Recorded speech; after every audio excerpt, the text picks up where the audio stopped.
باقی یہ ایک حقیقت ہے کہ ہم اپنے آپ کو مسلم سوسائٹی کہتے ہیں، اسلام کے ماننے والا کہتے ہیں، جس کا نام ہی اسلام یعنی سلامتی ملنی چاہیے تھی ہر ایک کو، مگر اس کے برعکس ہو یہ رہا ہے کہ بے رحمی، تشدد، عدم برداشت، قطع تعلقی، رشتہ داروں سے تعلق توڑ لینا، یہ بڑھتا چلا جا رہا ہے۔ اب سوچتے ہیں کہ اس کے پیچھے کون سے ایسے عوامل ہیں، کون سے ایسے اسباب ہیں جو انسان کو اتنا بے رحم بنائے جا رہے ہیں۔ بنیادی طور پر ہم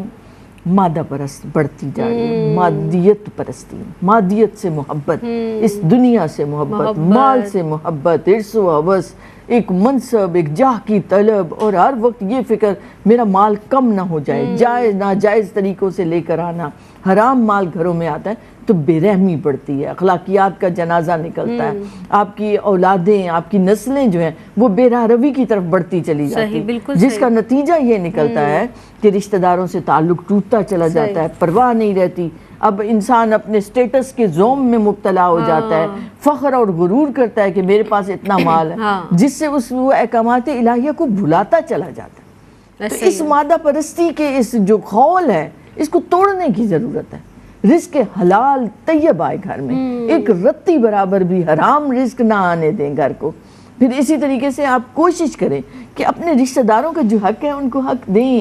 ان کو عزت دیں، ان کو احترام دیں۔ اگر اللہ نے آپ کو خوشحالی دی ہے تو شامل کریں ان کو۔ کہیں نہ کہیں اگر ایمان والا ہے نا تو اس کا ضمیر کہیں نہ کہیں اسے کہے گا کہ اس کی مدد کرو، وہ اس کو دبا دیتا ہے، اس خیال کو، اس سوچ کو، تو اس سوچ کو آگے بڑھائیں۔ جو خیال آیا ہے نا کہ اس کو مدد کی ضرورت ہے، اس نے کہیں ذکر کر دیا ہے، کل فاقے سے تھا، وہ آپ کے علم میں آئے، ارے دوڑ پڑیں، اس کو رزق پہنچائیں، اس کے گھر راشن پہنچا دیں، خاموشی سے، بغیر پبلسٹی کے شوقین ہو گئے، جس سے اللہ کی رحمت آپ کے گھر دوڑ کر آئے گی۔ یہ تو ایک دینے اور لینے والے، من لا یرحم لا یرحم، حضور نے فرما دیا جو کسی پر رحم نہیں کرتا اس پر رحم نہیں کیا جاتا۔ تو آپ کو تو موقع دیا جا رہا ہے سعادت مند ہونے کا، خوش بخت ہونے کا۔ وہ رب العالمین ہے جس کا جو رزق لکھا ہے وہ اس تک پہنچ کر رہے گا،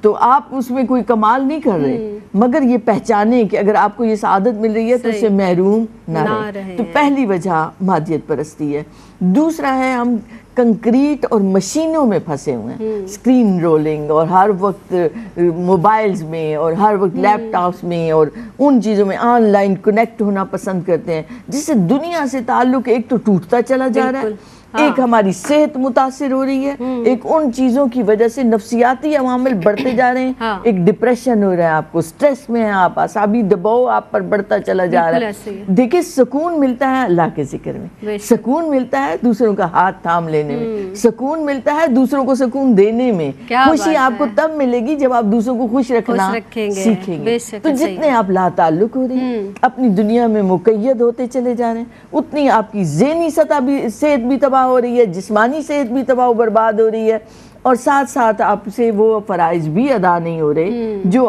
لازم ہیں، جن کے بارے میں آپ سے پوچھا جانا ہے۔ تو اس سے ہر صورت بچنے کی کوشش کریں۔ پھر ہے ایک انسان کیا چاہتا ہے، طاقت ملے اس کو، اقتدار ملے اس کو، اختیار ملے، وہ ہر صورت اس کے لیے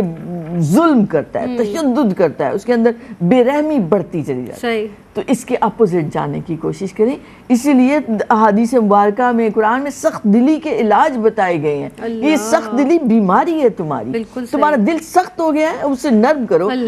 بچوں سے پیار کرو، ان کو اٹھاؤ، ان کو گود میں بٹھاؤ، ان کو چومو، پودوں کے پاس جاؤ، فطرت کے قریب جاؤ، باہر نکلو، جس سے دل میں نرمی آئے، رحم دلی آئے۔ تو جیسے میں نے کہا کہ کسی کو تکلیف میں دیکھنا ہے تو دوڑ پڑنا ہے اس کی مدد کے لیے، تو یہ خود تھوڑی سی اسٹرگل کریں گے تو آپ کے دل میں رحم دلی آئے گی، اور رحم دلی اخلاقی صفت ہے، خوش بختی ہے، سعادت مندی ہے، تو اسے اپنے اندر لانے کی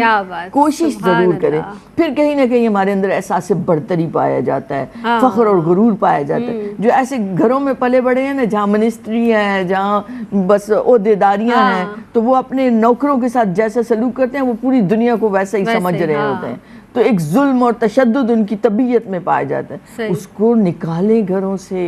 بچوں کو زمین پر بٹھائیں، زمین پر بٹھا کر کھانا کھلانا، انہیں کھانا سکھائیں، اس سے عاجزی آتی ہے۔ زمین پر جو فرد بیٹھتا ہے تو اس کے اندر عجز و انکساری آتی ہے۔ صحیح، سب سے پہلے نا